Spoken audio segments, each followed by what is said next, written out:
Nah, selamat pagi semuanya anak-anak Miss. Baiklah, hari ini adalah hari pertemuan kedua kita pada bab 2. Hari ini Miss akan menjelaskan tentang subbab B, yaitu kedudukan warga negara dan penduduk Indonesia. Anak-anak Miss bisa buka buku PPKN, jadi segala sesuatu yang berhubungan dengan pembelajaran PPKN, anak Miss silakan keluarkan, baik itu dari buku cetak, buku latihan, dan catatan, ya. Hari ini kita akan membahas tentang kedudukan warga negara dan penduduk Indonesia. Nah, mungkin kalau Miss tanya sama kalian, apa itu warga negara? Mungkin anak Miss sudah tahu pemahamannya, tapi tidak bisa menyebutkan pasti ya. Sudah sering membaca buku, sudah sering mendengarkan guru PPKN menjelaskan dari kelas 7, 8, 9. Nah, jadi kita akan memperdalam tentang subbab B ini, yaitu kedudukan warga negara dan penduduk Indonesia.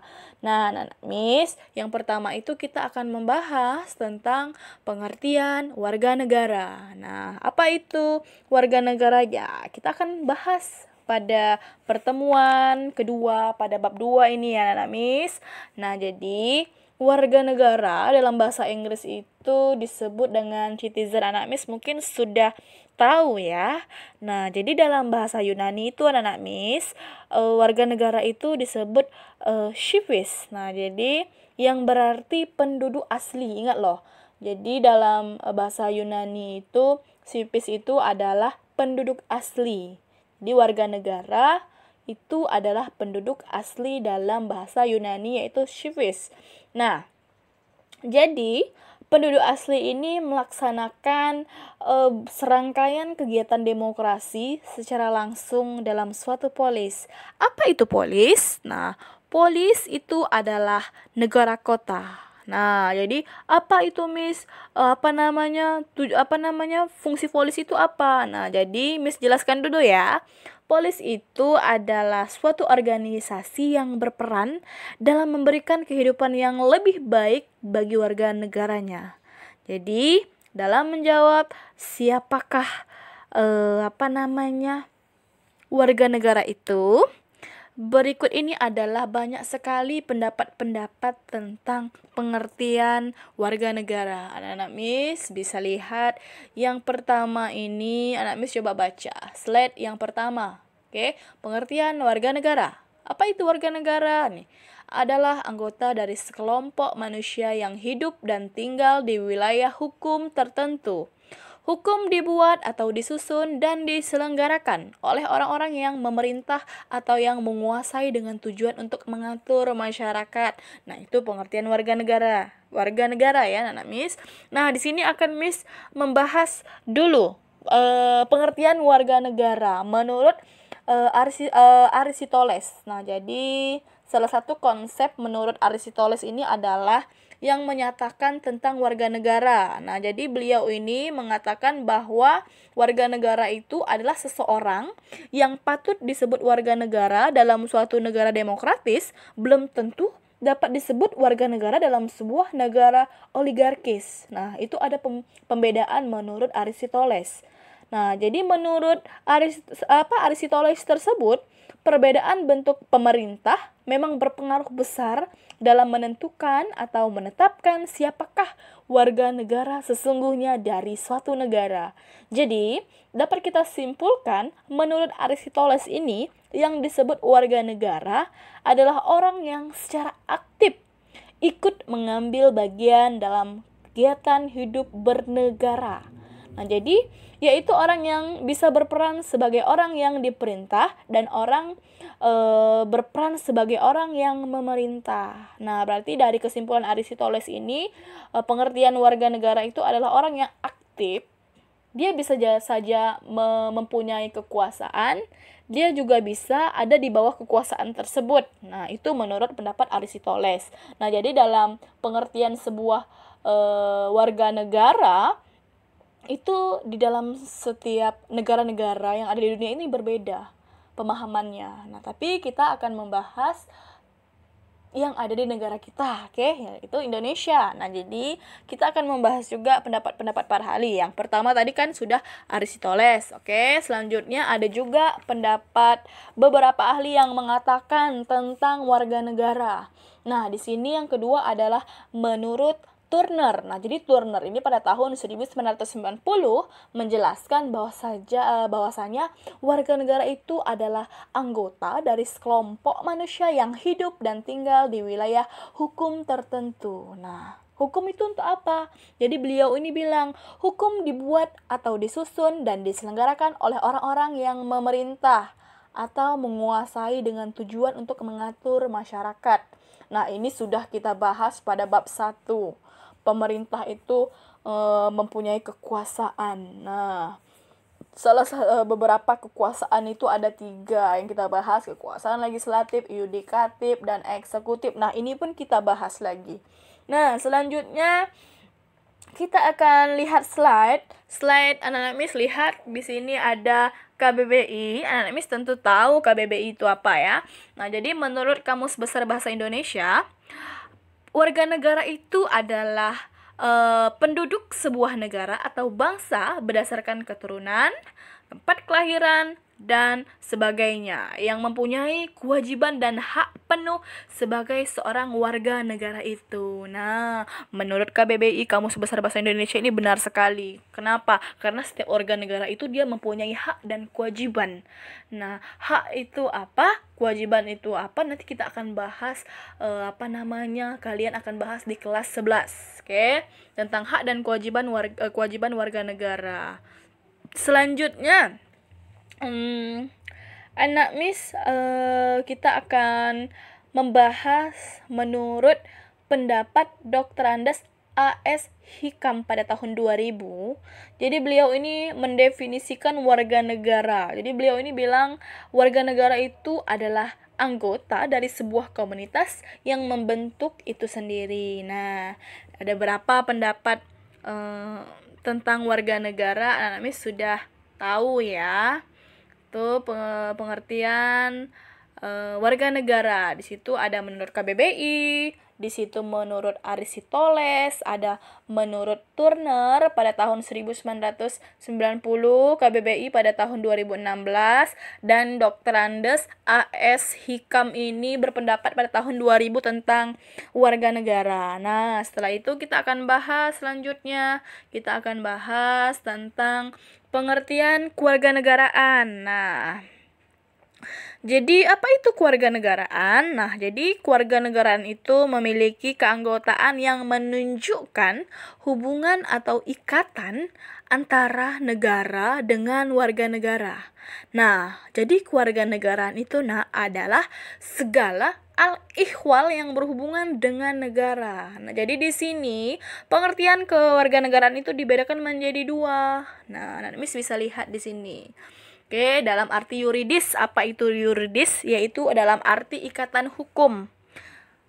Lalu yang kedua itu dalam arti sosiologis. Nah, arti yuridis ditandai dengan adanya hukum antara orang-orang dengan negara orang tersebut berada di bawah kekuasaan negara. Nah, jadi tanda dari adanya ikatan hukum itu yang pertama adalah adanya kelahiran, akte kelahiran ya. Yang kedua surat pernyataan dan bukti kewarganegaraan, itu salah satunya adalah KTP, kartu tanda penduduk. Nah, jadi dalam pengertian kewarganegaraan dalam arti sosiologis yaitu tidak ditandai dengan ikatan hukum. Namun yang pertama ini ada ikatan emosional, ditandai dengan ikatan perasaan, ikatan keturunan, ikatan nasib, ikatan sejarah, dan ikatan tanah air. Dengan kata lain, ikatan ini lahir dari penghayatan warga negara yang bersangkutan. Nah, itulah pengertian kewarganegaraan dalam arti yuridis,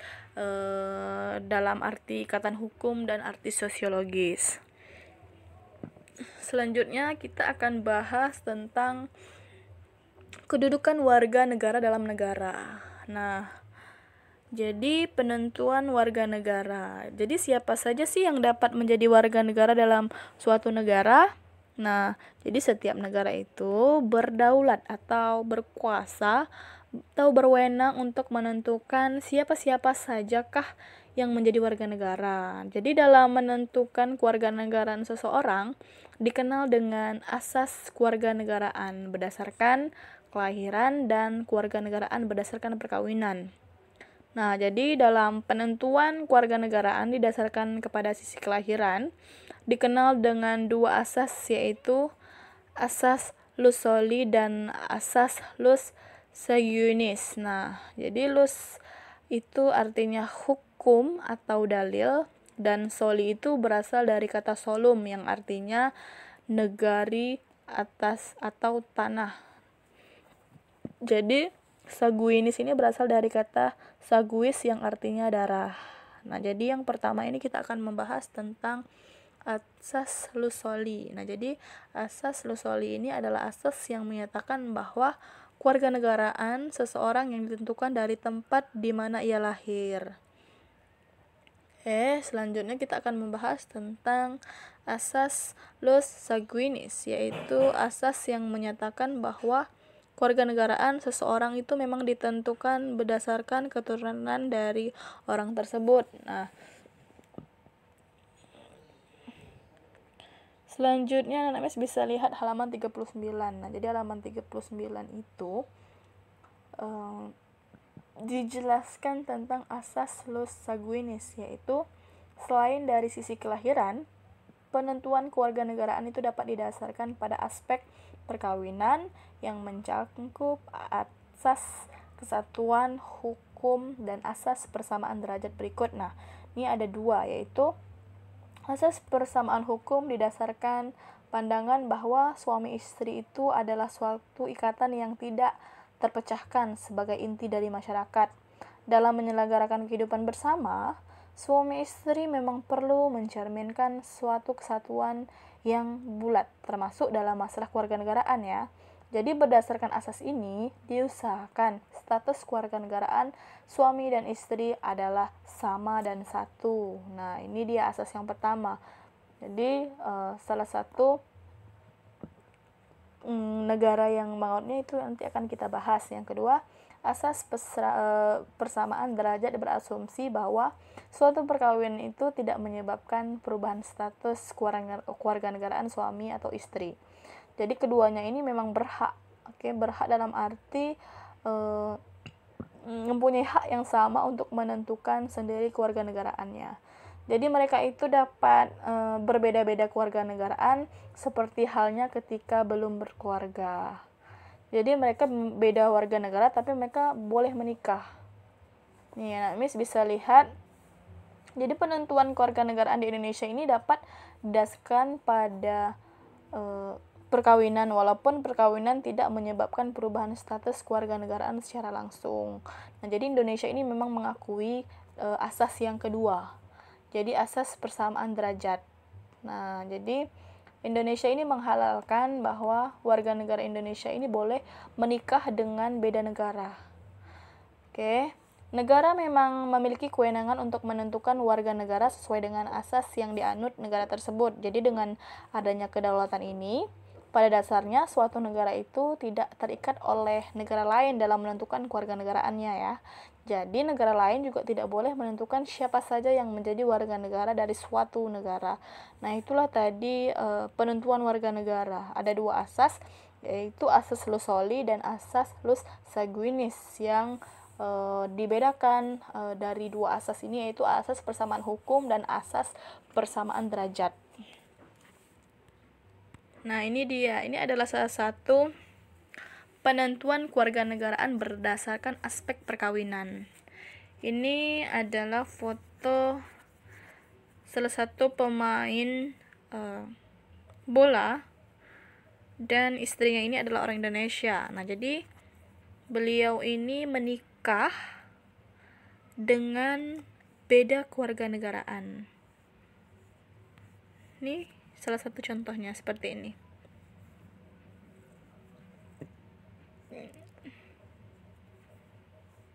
Selanjutnya kita akan membahas tentang permasalahan yang dihadapi negara. Yang pertama, tidak memiliki kewarganegaraan. Yang kedua, kewarganegaraan ganda, dan 3, kewarganegaraan. Ini jadi salah satu permasalahan yang sering dihadapi dalam sebuah negara. Penentuan kewarganegaraan yang berbeda oleh setiap negara dapat menciptakan masalah. Jadi kewarganegaraan bagi seseorang warga. Jadi secara ringkas, problem kewarganegaraan adalah munculnya permasalahan. Jadi istilah untuk orang-orang yang tidak memiliki kewarganegaraan itu disebut dengan apatrid. Nah, jadi beripatrid ini adalah istilah untuk orang-orang yang memiliki kewarganegaraan ganda. Nah, jadi selanjutnya ada multipatrid, yaitu istilah orang yang memiliki kewarganegaraan yang banyak. Jadi contohnya ini adalah Diego Costa. Jadi Diego Costa ini dia memiliki banyak sekali kewarganegaraan. Dia memiliki kewarganegaraan Brazil, Spanyol, banyak sekali. Dia mempunyai 2 kewarganegaraan atau ganda. Nah, selanjutnya kita akan bahas tentang warga negara Indonesia. Jadi, dalam pasal 26 Undang-Undang Dasar Negara 1945, negara yang menentukan siapa saja yang menjadi warga negara itu sudah ada dalam pasal-pasal peraturan perundang-undangan. Nah, jadi yang menjadi warga negara Indonesia itu adalah orang Indonesia asli dan warga negara asing yang sudah disahkan dalam undang-undang sebagai warga negara. Yang kedua, penduduk ialah warga negara Indonesia dan orang asing yang bertempat tinggal di Indonesia. Oke. Selanjutnya kita akan membahas tentang tata cara bagi orang asing untuk memperoleh kewarganegaraan NKRI. Nah, apa saja? Di situ ada Undang-Undang Nomor 12 Tahun 2006 tentang kewarganegaraan. Yang pertama ini tata cara bagi orang asing untuk memperoleh kewarganegaraan NKRI itu yang pertama telah berusia 18 tahun atau sudah menikah. Yang kedua, paling lama tinggal di Indonesia itu 5 tahun berturut-turut dan 10 tahun tidak berturut. Yang ketiga, sehat jasmani rohani. Yang keempat, dapat berbahasa Indonesia dan mengakui Pancasila sebagai dasar negara dan Undang-Undang 1945. Yang kelima ini tidak pernah dipenjara selama 1 tahun.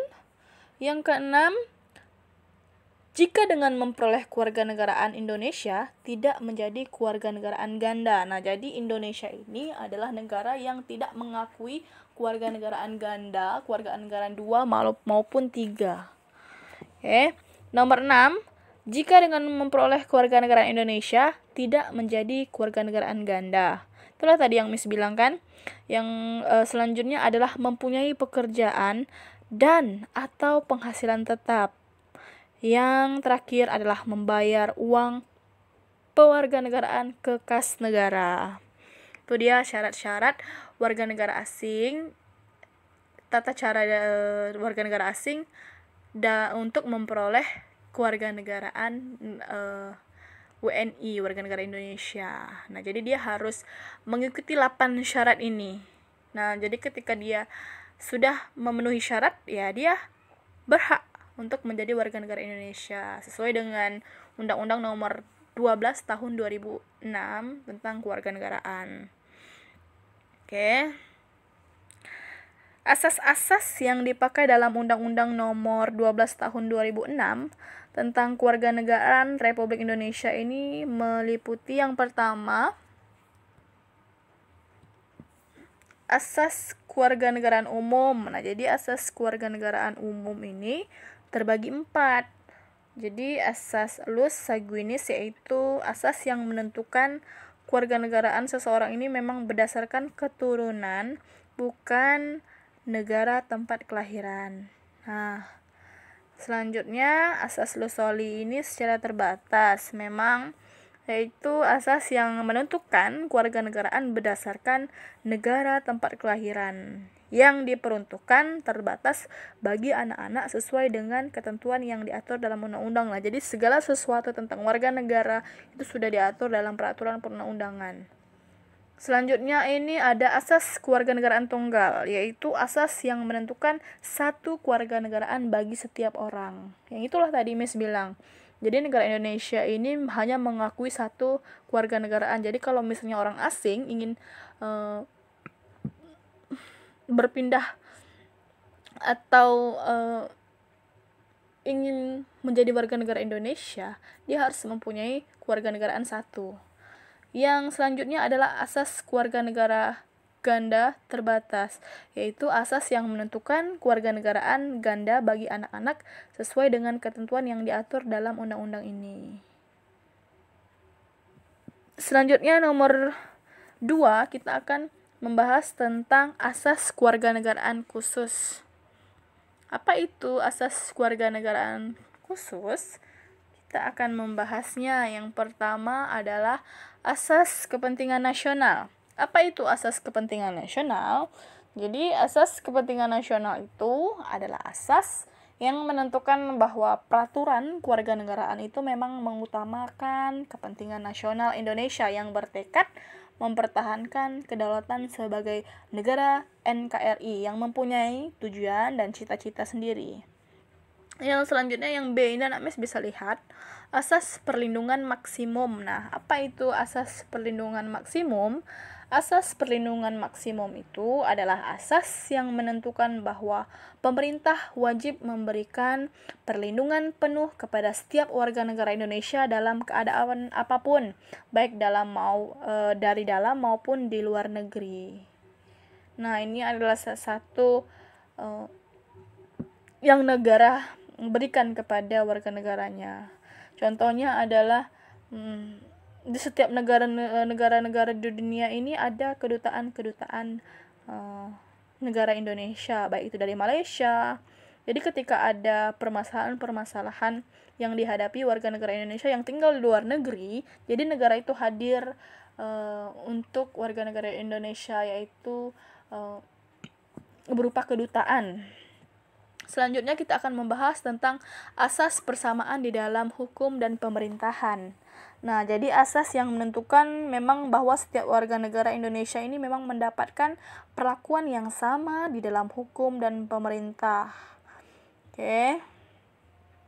Selanjutnya adalah asas kebenaran substansif. Nah, jadi asas ketika prosedur kewarganegaraan seseorang tidak hanya bersifat administratif, tapi juga disertai dengan substansi dan syarat-syarat permohonan yang dapat dipertanggungjawabkan kebenarannya.